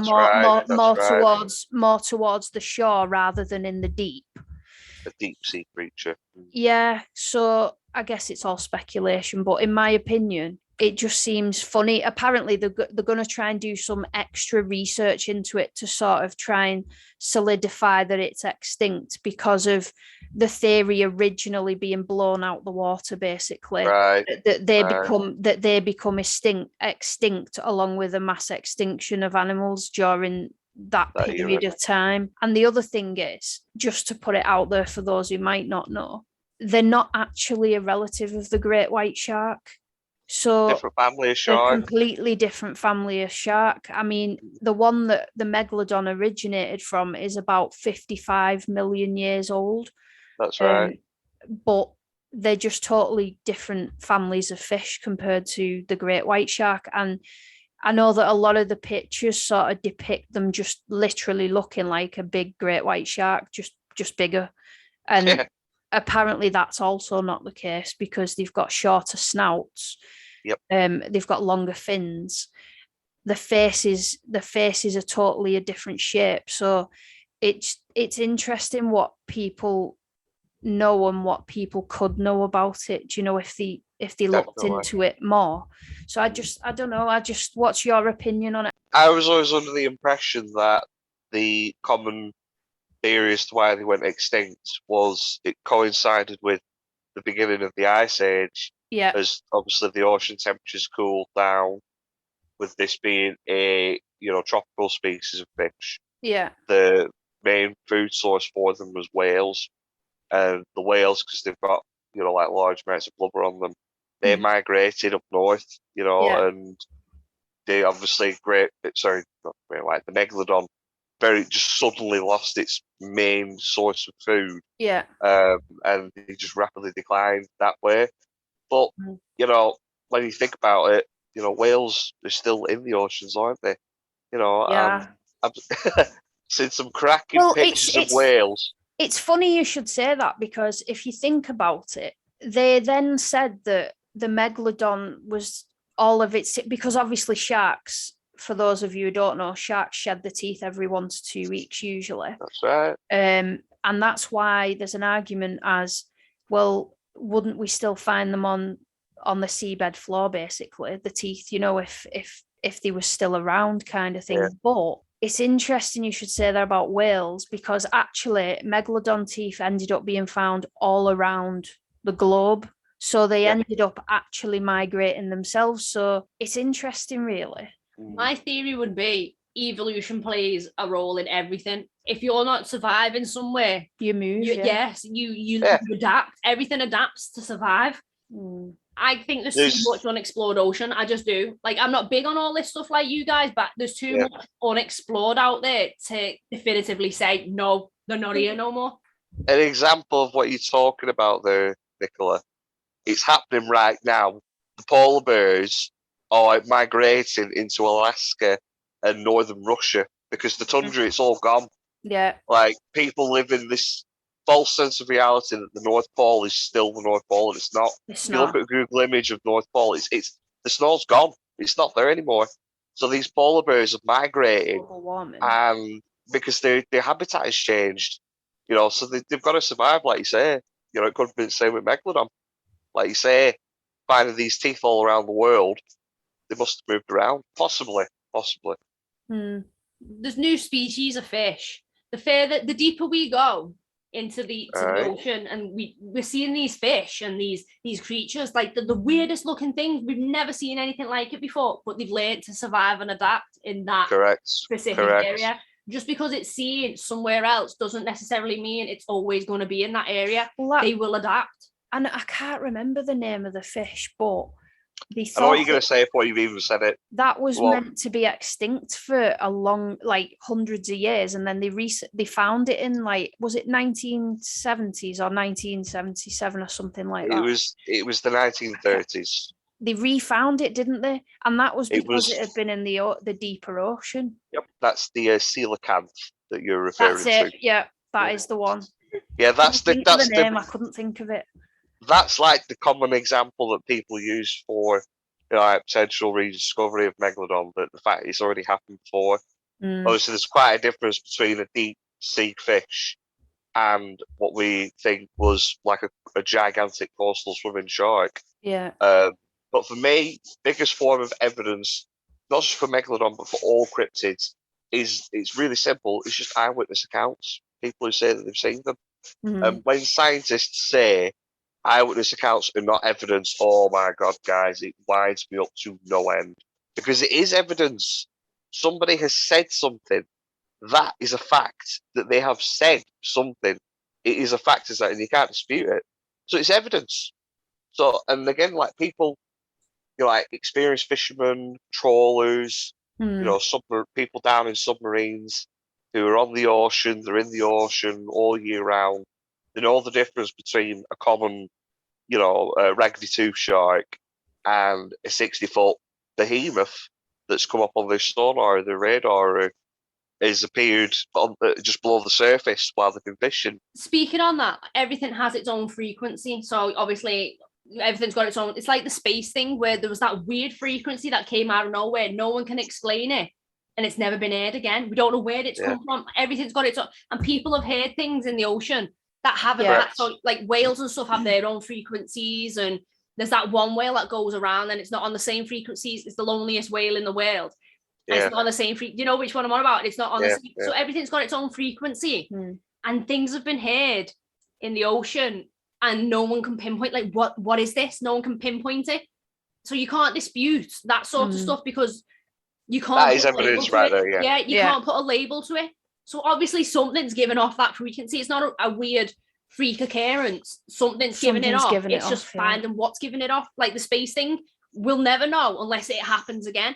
there was that thing that the space station picked up, and everyone was like, "What is this? Where does it come from? Like, we've not put anything out there." And because obviously a lot of people are living in that mindset of I have to see it for it to be real.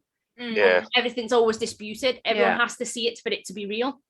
And so when you're getting all these frequencies and everything, people are like, well, it's just a weird random thing. It's not. Because people don't want to believe it, do they? Some people don't want to believe that these things exist because they're either afraid or, you know, or just some people are just fully against things like that. Me and Stacey, we were texting last night, and I literally said this to you, that people who shut these things down and just won't take them on board, it's not necessarily that they're ignorant sometimes. I think it's just they just don't have the capacity to think about these things. They just can't cope with thinking about it. Can't comprehend what you're saying. Yeah.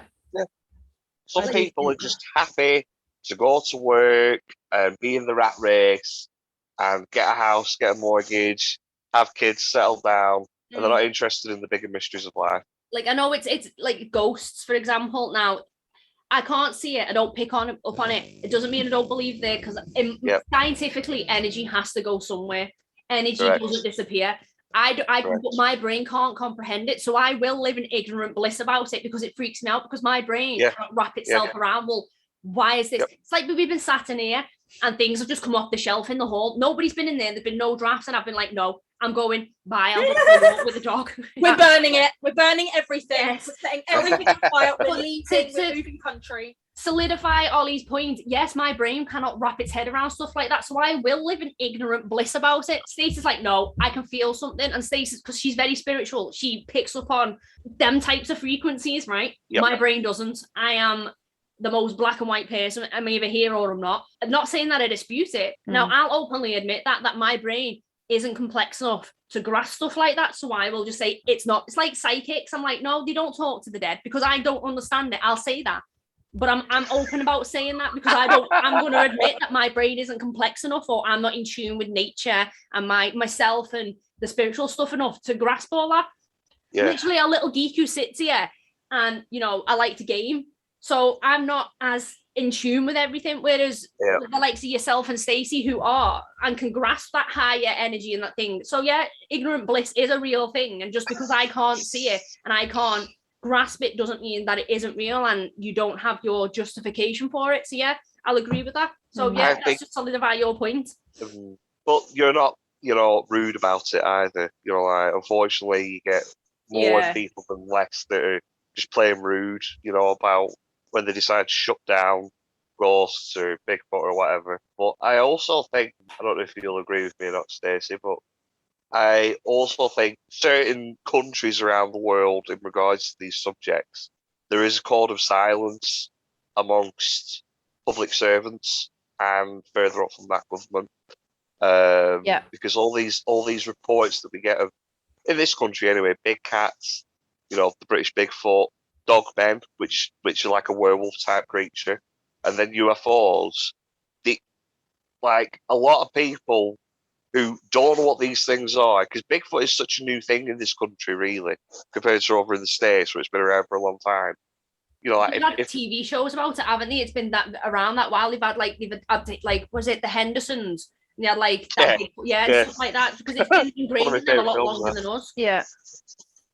But like, if a random just you know, your Joe Blogs is out walking his dog at 9 o'clock at night on a summer's evening, you know, and he sees a giant, you know, upright walking being covered in hair, never heard of Bigfoot in his entire life, and he feels threatened, and it's maybe near a public place, if it's in a country park, what is the likely thing he's going to do? He's probably going to ring the police and report it.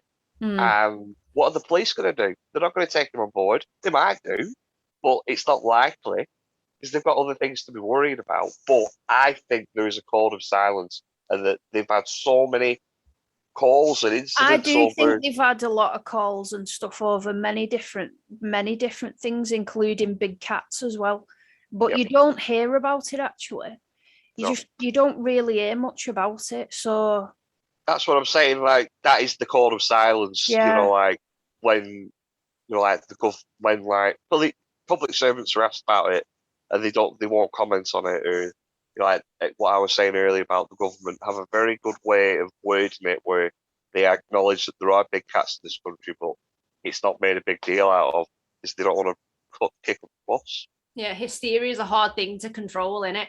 And if you start putting things out there and people get scared, you don't know how. But is it though? Because I've had this talk with many people about what would the implications be if they just came out and admitted it all. That Bigfoot's real, that there's big cats here in the UK. Would people just go into, like you say, hysteria? Or would they just get on with their lives and it'd just be another day? I personally lean towards the latter. I don't think people would really care that much because of the society that we live in. This really. And probably because there's been people claiming they've seen them previously anyway. Yeah. If I guess if something like that was put out there, it probably wouldn't be much of a shock to most people. True. I am obviously, you two know me well. Obviously, I've only met Harley this evening, but I'm not exactly quiet about my belief in Bigfoot on Facebook. And to be honest with you, if I know that it annoys people, I'll just post about it even more. Because you sound like Nicola. People, I'm a big believer that people should talk about these things, but if the day came where they found a body and the scientists finally admitted, right, we have to classify them now, I don't know how I'd react. I might react smugly about it because I've been telling people for years. Exactly. Because I've been trying to tell people for years that they're out there. But I don't actually know if I would or not until if that day ever comes. What about the Loch Ness Monster? Because that's going to be some form of reptile or reptilian fish, isn't it? Or something along those lines. From all accounts of people, Yeah, so like Loch Ness Monster specifically just that. Obviously, that, in my opinion, is like a cryptid book. I'd probably say that's the most iconic cryptid around the entire world. And that's even, I'm putting it above Bigfoot, actually. As much as I love Bigfoot, that is, I would say that, to be honest with you. Because it stretches back for hundreds of years. Mm-hmm. St. Columba was the first person who ever saw this creature and, this hellish beast. It was described that way, trying to drag one of his parishioners into the loch, and he used the cross to banish it back, from whence it came, and it wasn't until I think it was the 1930s when it started to take off as a popular thing in this country. But it probably, without getting too much into it, I think that had more to do with probably the massive progression of news that's been archived, like newspapers and the news being on the radio at the time. It was just a popular topic, and the media obviously ran with it. And then there was the hawks, the little iconic black and white image. Yeah, it was just a toy. It was just a toy. Yeah, it was just a toy dinosaur on a boat float. Yeah, and all that. So there's that, but lake monsters as a concept, again, all around the world. People see them all around the world, different, even if it's just, the stereotypical hump breaking the surface, or it is some sort of very reptilian neck that's broke the surface and it's looked these people right in the eye. Yeah, it's a concept that's all around the world, is lake monsters. Obviously, I believe in it because I believe in everything, but there's a lot to talk about with lake monsters. I've seen a few theories floating around that they might be more amphibious than reptilian. Yeah, I've seen that as well. Yeah, and the problem with Loch Ness, for example, if it is some sort of remnant plesiosaur population that's survived there for a long time, obviously a plesiosaur was a big animal, and it was supposed to be cold-blooded like reptiles, and the loch is very cold. So would it be able to realistically survive there? Mm-hmm. There's again these ecologists who work at Loch Ness say there's hardly any food in the loch for a big animal to survive. I'm under the impression that Loch Ness, it gets seasonal visitors, certain species of fish, and I think like once or twice in a lifetime, dolphins get seen in there that have somehow managed to get in there somehow. But for a large animal, there's not enough like calorific intake in there. So these days, I tend, because I'm more like in tune with my spiritualism now, I tend to lean more towards it might be some sort of supernatural creature, maybe, as opposed to it being flesh and blood. It's an interesting concept, really, isn't it? I think a lot of cryptids and stuff are linked into things like, obviously, each country and the original people have their own mythology. So you've obviously in Norse mythology, you've got like the Kraken and everything like that. And then obviously indigenous people in all the different places have their own mythology. And I think it stems from that. And I'm not necessarily saying it's just a myth and it's just, do you know what I mean? But I think it all ties in. And I think that's where a lot of people will just draw the line on it because it's just a myth, because it's mythology. But no, I think it does link into all that kind of mythology for each specific people and each specific country and things like that, because everyone has their own beliefs. So like, yeah, I think with all this coming out now about obviously the indigenous people of Canada and stuff, with all more of their culture and their ideology is coming to light, because obviously they were suppressed for the longest time and everything. Correct.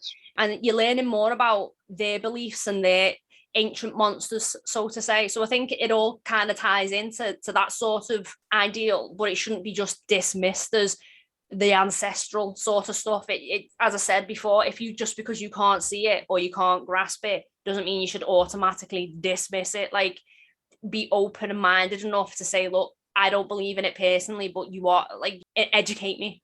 Do you know what I mean? Yeah, of course. There's not really enough evidence to just shut it down. Exactly. Like, you know, there's you can't just go no and then just walk away. Like that's not how it works. You can't just be like, stop it, and then be like, see you later, I'm done, that's me.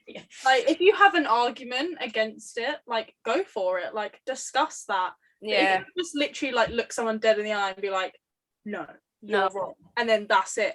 Like, you just, no, it's not how it works, unfortunately. Like, if they don't want to believe it, fair enough. Yeah. Whatever floats your boat.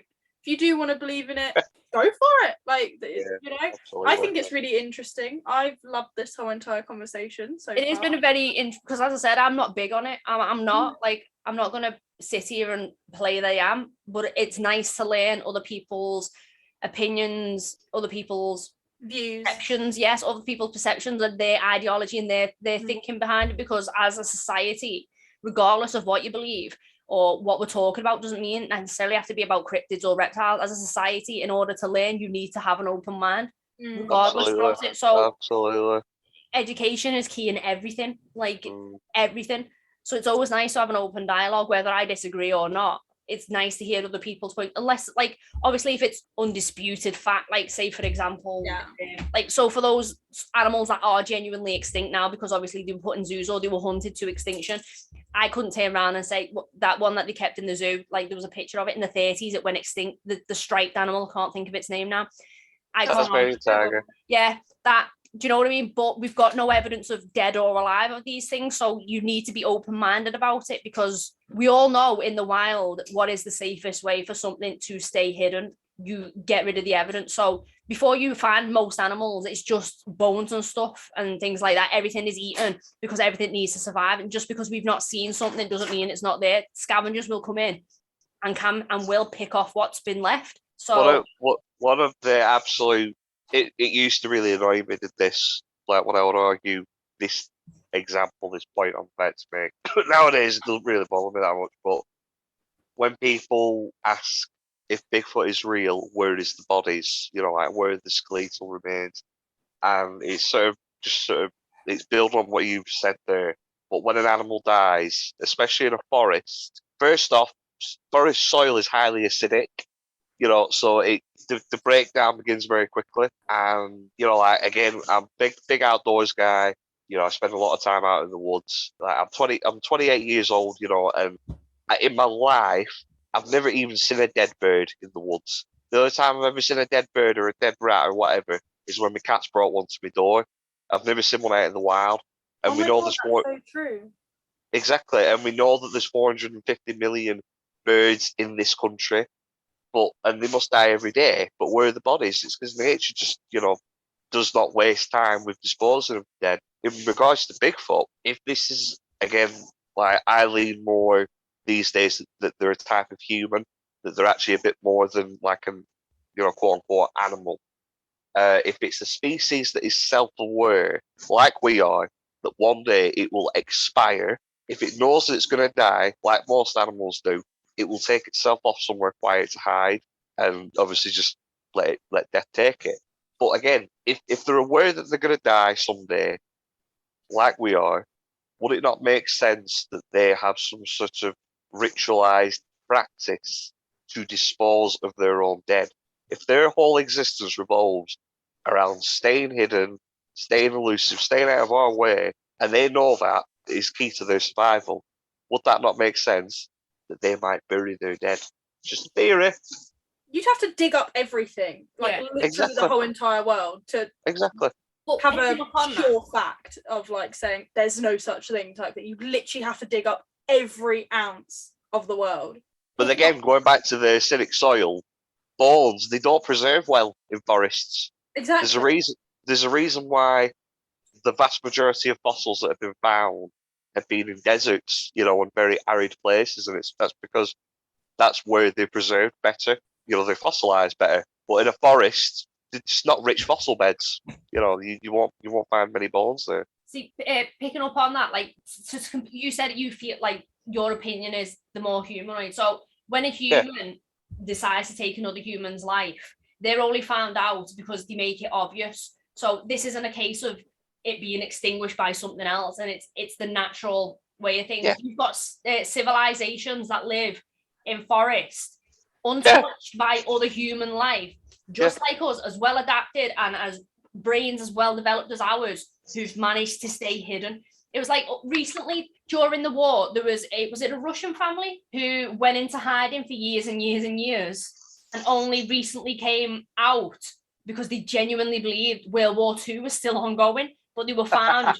And they were told, like, no, it's all over now. Everything's fine. Everything's normal. But they'd lived in this state of back in the 30s and had stayed hidden for that long. So if they are self-aware and their survival is keeping hidden, if humans can do it and they're on the same level as us, then they'll have no issues doing it, because you've got that.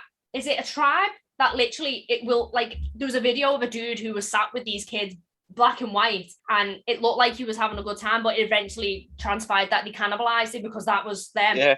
And there's that tribe that anyone even goes near passed on a boat and they'll throw spears and stuff. So if humans can do it in their civilization and just stay in forests and survive, adapt, and just thrive, then what's to say that these creatures and humanoids can't? I was said it to Stacey earlier. I think what like Bigfoot, whatever you want to call it, what's happened in regards to them again being a type of human, where my sort of basis for it lies. Obviously, like 10,000 years ago, when the Ice Age, like when it ended, and we, it's believed, invented farming and we settled down, and that's how metropolis began. Essentially, that's what we that's the way we went.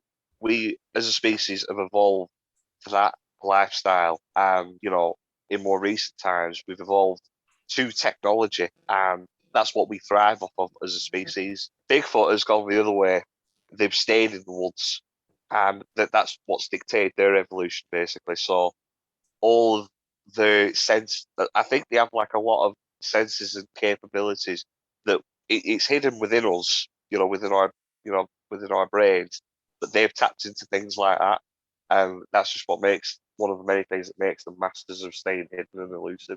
Like, I'm a big believer that they have very highly evolved infrasound. I don't know if you know what that is or not.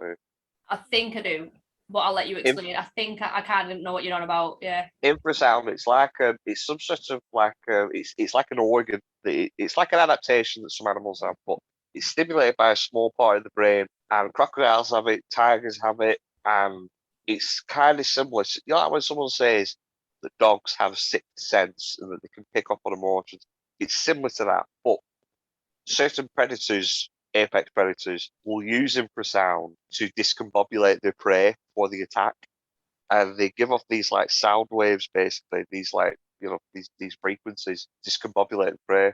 I've read about zoologists who have been observing tigers, in India, and right before they've seen a tiger, they've vomited uncontrollably because this infrasound has been so intense that it's been emitted from this tiger. It's caused them to have that reaction. I think Bigfoot has that to a greater ability than any of those animals. There's so many eyewitness accounts and audio reports that I've read where before they have like a visual encounter with one, this overwhelming sense of dread and fear comes over them. And again, like people who are sick, sometimes they faint. And I think it's like Bigfoot's way of basically saying, "Don't step any nearer," type of thing. I'll give you this feeling that something's not right, and hopefully these people will turn around and leave me alone. Well, that's the thing, innit? A huge role of fear in us is to protect us. So the natural thing for us to do when you're scared is to move or remove yourself from that situation. I don't want to be here. I'm going to take myself away. So it would make sense that they're going to give you that feeling if they want to stay undetected, because unless you are, I'm not going to be trying to be rude, but unless you're that way inclined where you're like, oh yeah, I need to go head first into this. The most natural thing is to do is, right, I'm out of here. Like, if I'm terrified, I'm not going to stand there and think your ghosts are going to get me. I'm going to be like, bye, and I'll move next door. So it'd be natural. I'm dyeing my hair, changing my name, and moving countries. Exactly, yeah. Where's my birth certificate? I'm getting my name changed by default. Poof, gone. But yeah, it would be natural and the most logical thing to instill that, because if you're going to just feel a bit sick, most of the time you'll just plod on. An impending sense of doom, and like if you have anyone with anxiety, even if you sat in your own house, if you have that impending sense of doom, you don't know what you want, you don't know, you can't rest, you need to move, you don't want to be, say, sat here, I'll go to a different room, I'll pace, I'll do something. You're not going to stay in that situation, you're going to try and get rid of it. Exactly. That would be the most logical thing.